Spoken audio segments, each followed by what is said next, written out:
Good morning, everyone. Good morning, and Happy New Year to everyone, first of all. And it's great to see a full room and to hear the buzz as well. So it's great to be back at a full annual conference again for a second year post-COVID.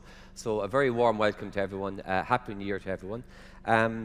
Before I start, there's probably a few things I want to do. I want to extend, I suppose, a real warm welcome to our colleagues at IDA, first of all, for all of our colleagues who have travelled not just from across the four corners of the world to be here today, but also the four corners of Ireland. So I think we can't forget those that travelled internally as well. So thank you very much for making the time to be here, to be part of this networking event, which is so critically important, I think, for us as IDA and for our culture and for how we support each other. I also would like to extend a very warm welcome to a number of our guests here today. First of all, I'm going to start with, I think, our board members. You may have seen and heard that we have obviously our previous chairman retired at the end of the year, and we have a new chairman who is Fergal O'Rourke, and Fergal is joining us here this morning. The official announcement is happening later on today, folks, so don't tell the minister I spoke about this before him. But I do think, yes, and thank you very much.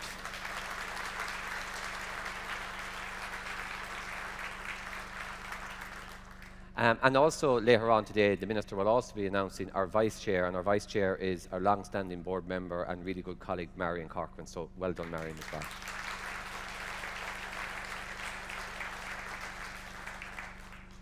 We're also, of course, joined by a number of people from across our stakeholders and our parent department, and indeed the Department for Higher Education as well. So I want to welcome all of our colleagues here and partners to the room. It's so important because the work that we do in IDA is dependent on those strong relationships and partnerships, and we thank you across government and all government systems, and indeed our external partners for your help as well and support. Also want to extend a very warm welcome to our guest speakers. A number of guest speakers are here with us this morning and are joining us for the kick-off. Very appreciative, firstly, for their commitment to be here with us today, to share their experiences and stories, and we look forward to being part of that. And as part of that, I think for our speakers as well, I hope you agree, we have a great lineup, a great number of topics, diverse topics, and great speakers to contribute. And as part of that, what we are encouraging this year is, and I think based on your feedback for the last number of years, is active audience participation. And what does that mean of, an early morning in January for IDA staff? It means being engaged in terms of the conversation. If you have questions, please, all of the panelists today have kindly agreed to be open to questions. And there's two ways of doing that. You can actually put your questions forward on the Slido, and I think we're now going to see the Slido logo come up on the screen here, so you can actually scan the Slido logo. And what I'm going to ask you to do now, just as a warm-up, because it's important, as we all know, anyone that has a muscle injury to do some warm-ups, it's important to do a warm-up. So I think there's going to be a little poll here at the moment which you can scan and just test to make sure that your Slido app is working for you. So I think we're just going to pop up the current poll as well, which is just going to ask you on your your current New Year's resolution. And you can put in your thoughts on the New Year's resolution, and we'll give you the answer to that poll in a few moments. We're also going to have the traditional roving mics, and I noticed that we might have to go with more roving mics to the left-hand side here towards the door. So folks, if you'd like to find a seat, there's seats over here, so just to say that as well. But there will be roving mics, so if people would like to put their hand up, there will be a number of members throughout the room actually to pick up on the roving mics. And the last thing maybe I just want to do then before I sort of reflect back on the year that was in 2023 is also to recognise just behind us here in the room, in the next room next door, there's an exhibition and networking hall, which I would encourage everyone to make sure you take some time to include yourself in that over the next 2 days. I know tomorrow we'll probably have more time in the context of using that network hall, but at the coffee breaks and the lunch breaks and so forth, the halls will be manned, and certainly would encourage everyone to participate and be part of those initiatives as well. And thanks for everyone for organising those elements. So maybe with that, I'm going to move on and just maybe talk about then the year that was in 2023.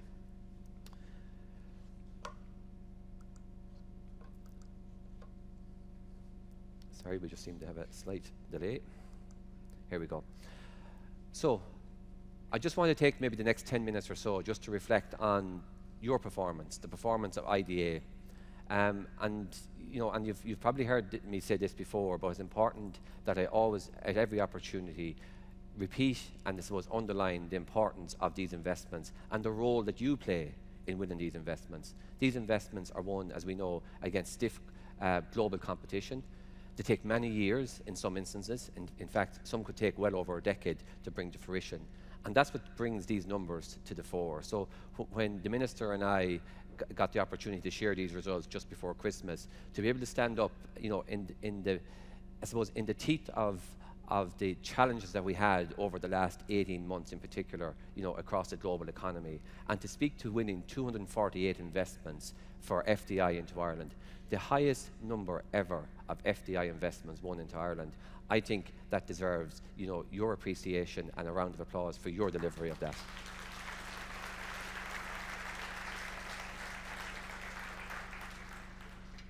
And of course, what's also satisfying about this is the fact that we set on the course a number of years ago in terms of balanced regional development, and to now have over 50% of our investment wins outside the Dublin area, again, clearly articulates and shows how having a clear strategy, a focus within an organisation such as IDA, and then a willingness to deliver against that can achieve results. And again, regions are embedded in our proposition. We now know that we can win investments across all aspects of Ireland, north, south, east and west, and that's an important element in terms of balanced regional development. So we want to recognise and thank everyone in that context. Also, I think we should also recognise that our investments come globally. And while the US continues to be a very strong market and always will be, I think, given its scale and its technological advantages in many ways, we also have seen very strong diversification. And in particular, I want to, I suppose, call out the investments from Europe this year was particularly strong. Sorry, last year was particularly strong. 68 investments, I think, was one of the strongest investment flows from Europe in probably well over a decade.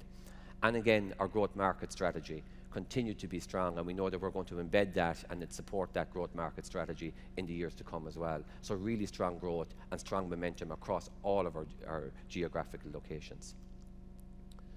Of course, it's always important that we reflect on where we've come to and where more importantly, we're going to go to as well. So this just puts it in context over the last decade and a half, the employment growth, that we are now over 300,000 people employed in FDI companies.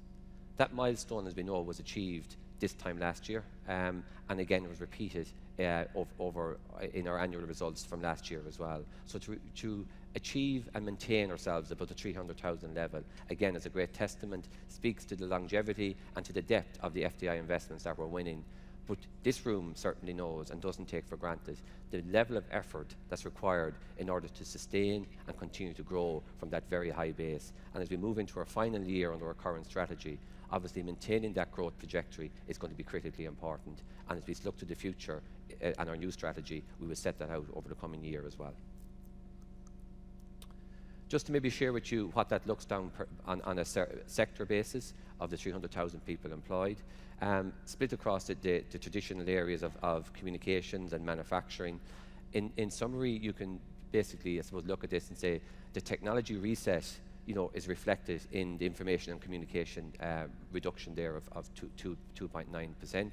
And the areas of growth, which we've seen in international financial services, high-value engineering, and indeed life sciences, are reflected across the other areas of the business. So again, speaks to the strength of having diverse sectors, diverse economy, and diverse territories in which we need to work and operate on an ongoing basis. Again, just to share with you in terms of the regional impact, because I think this is so critically important, we now have over 54% of our client base of employment is in the regional locations. Again, that's a phenomenal delivery from the organisation, and let's be, I suppose, be very focused on this. These are real jobs in real communities, in real families, and making a real impact. And that's the impact that comes from foreign direct investment and from the work that you do on a day-to-day basis. And over 2023, we had some incredible announcements. And this, I suppose, chart just highlights a few of those. But I'd like to maybe take a moment just to speak to one or two. In particular, we had a very significant announcement from Analog Devices, 630 million investment in R&D in Limerick. an incredible investment and great, I suppose it speaks to that partnership with a company like Analog over many, many years. Also want to speak to, I suppose, the announcement from HP and AMD, one in Galway, one in Kildare. Again, long-standing companies in the technology sector, proven companies, deepening and developing their R&D here in Ireland. So again, really strengthens to that. Just before Christmas, obviously, we had the announcement of Verizon telecoms company in Limerick with the creation of 300 new jobs. Again, really, really strong, a well-known brand within global markets on the telecom industry. And then we look at some of the large-scale capital investments. There's been a number of large-scale investments this year, and I mentioned Analog Devices. Over 2023, we had 4 investments, which were the large-scale investments, which were the largest investments we've seen in the last decade in terms of capital. And they were across the life sciences industry and the technology industry in particular. And to mention one or two of those, you had Astellas with 330 million in Tralee, you had Dexicom with 300 million in Athenry and 1,000 jobs. You had Eli Lilly increasing their investment to over 1 billion in Limerick as well. And you had Boston Scientific and Clonmel delivering 400 jobs. So real projects of scale, real investments of scale. And again, I want to acknowledge and thank the entire team, because this happens in overseas offices, in our operations offices, in our regional teams, in our property teams, and in our support functions to ensure that these clients see Ireland as a location in which they can continue to invest and reinvest. But as we know, change is constant. And we are certainly in this era of transformation, and indeed maybe some could say of disruption. And there are many elements you can speak to on this chart, but there are elements that are outside of our control and elements that probably we can control within ourselves. And some of those that we look to is in terms of our own offering on sustainability, on digitalization, and how we're going to help companies to be more competitive in the future, and how we're going to develop the next talent generation and pipeline for companies, both within the companies and within the educational system. These are all areas in which we as an organisation, and indeed as a state agency, have a role to play, to lead in making sure that Ireland puts itself forward in terms of this era of transformation. And I have full confidence that's exactly what we will do as we move forward with our new strategy as well. Just to put it into context, this is the updated economic impact from the APSI return from last year.